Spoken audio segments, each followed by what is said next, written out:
14 കോടതി ക്ലിയർ ചെയ്ത ഒരു വിഷയം ഇയാൾ 14-നും 15-നും ചർച്ചയിലാണെന്നാ പറഞ്ഞത്. എന്നിട്ട് 15 ഉച്ചന്റെ ശേഷം ഈ വിധി വിചിത്രമായി കൃത്രിമമായി ഉണ്ടാക്കിയിട്ട് അത് മൂപ്പര അക്കൗണ്ടിലേക്ക് കൊണ്ടുവരുന്ന ഭയാനകരമായ ഒരു രംഗമുണ്ട്. അത് അടുത്ത പത്രസമ്മേളനമാണ്.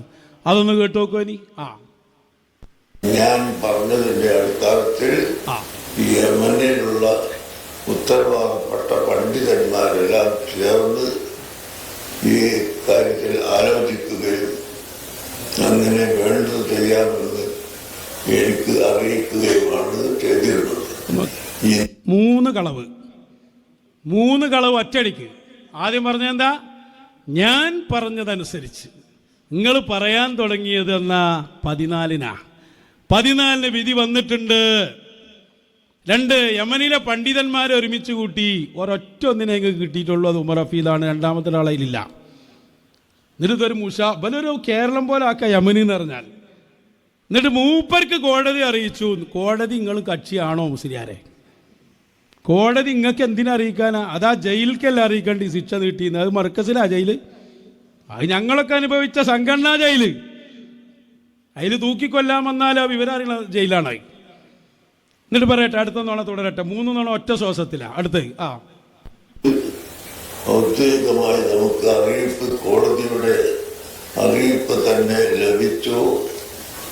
വിഷയത്തിൽ നിങ്ങളുടെ അഭിപ്രായം അനുസരിച്ച് ഞങ്ങൾ ചർച്ച ചെയ്ത് തീരുമാനമെടുക്കാൻ സമയം വരാൻ സാധ്യതയുള്ളതുകൊണ്ട് നാളെ കൊലപ്പെടുത്താമെന്ന ആ നിയമം മാറ്റി അല്പ ദിവസം നീട്ടിവെച്ചിരിക്കുന്നു എന്ന വിവരം എനിക്ക് ഔദ്യോഗികമായി അവർ അയച്ചു തരികയും ചെയ്തു. പച്ചയായ കളവാണ്.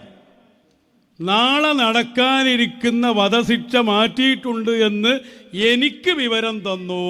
അല്ല, അത് അമ്മയുടെ ഹർജി പരിഗണിച്ച് കോടതി 14-ന് ഔദ്യോഗികമായി ലെറ്റർ കൊടുത്തതാണ്. ആ ലെറ്റർ ഇപ്പൊ നിങ്ങളുടേതായി വായിച്ചതാണ്. നിങ്ങൾ ചർച്ചയിലാണെന്ന് പറയുന്ന സമയത്തും അവിടെ തീരുമാനമായിട്ടുണ്ട്. ഒറ്റ ഡേറ്റും പൊളിഞ്ഞില്ല നിങ്ങളെ മുഴുവൻ കഥയും. എത്ര നുണകൾ! എന്നിട്ട് എൻ്റെ അഭ്യർത്ഥന മൂലമൊന്നും അതിലുണ്ട് കത്തിലേ. എന്നിട്ട് അതിലൊരു വാട്ടർമാർക്കും എന്ത് ഗ്രാൻഡ് മുഫ്തി ഓഫ് ഇന്ത്യ ഓഫ് ആലെന്ന് പറയാത്ത ഭാഗ്യം. നിങ്ങളൊന്ന് ആലോചിച്ച് നോക്കി, എവിടേക്കായി പോക്ക്?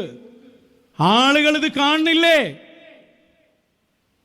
അപ്പോൾ മറ്റയാൾ വന്ന് APOലേർക്കറ്റത് കിട്ടുമെന്ന് കരുതിയിട്ട് മറ്റയാൾ ഓടി വന്നു. വജാ റജുലുൻ മിൻ അക്സൽ മദീന, മദീനയിൽ നിന്ന് നേരെ ഓടി വന്ന് നിങ്ങൾ അങ്ങനെ എടുക്കണ്ട, ഞാനിപ്പോൾ ആഘോഷിക്കാൻ വരുമെന്ന് വെച്ചുകൊടുക്കാൻ വരട്ടെ. അയാൾ വരണം, അപ്പോഴാ വരടെയുള്ളത്. വാർത്ത മിക്കവാറും അത് ഒഴിവായി കിട്ടും എന്ന് തന്നെയാണ്. അതിലുള്ള ശ്രമം തകൃതിയായി നടക്കുന്നുണ്ട്. അതിനു വേണ്ടി മഹാനായ ഇന്ത്യൻ ഗ്രാൻഡ് മുഫ്തി സുൽത്താൻ കാന്തപുരം ഉസ്താദ് ശക്തമായി പ്രസ്ഥാനം ഒന്നിച്ചിടപെടുന്നു. ഇനി ബ്ലഡ് മണ്ണ് കൊടുക്കേണ്ടി വന്നാൽ അതെല്ലാവരും ഒത്തൊരുമിച്ച് ആ നിമിഷപ്രിയ നമ്മുടെ നാട്ടിൽ വന്ന് നമുക്കൊന്ന് ആസ്വദിക്കാൻ കഴിയണം, സന്തോഷിക്കാൻ കഴിയണം. ഈ ഗതി ലോകത്താർക്കും വരരുത് എന്നാണ് ഞങ്ങൾ എല്ലാവരുടെയും പ്രാർത്ഥിച്ചുകൊണ്ടിരിക്കുന്നത്. ഈ ഗതി അല്ലാഹ് ആർക്കും കൊടുക്കല്ല എന്നാണ്. എന്താ ഇപ്പൊ ഇതിനൊക്കെ കാട്ട മനസ്സ്? ഇത് പറഞ്ഞ ഞമ്മക്കാ കുറ്റത്രേ. അതാ ശൈഖുനെ പറഞ്ഞ് നിങ്ങൾ എന്ത് പറയണമെന്ന് ഞങ്ങൾ തീരുമാനിക്കും.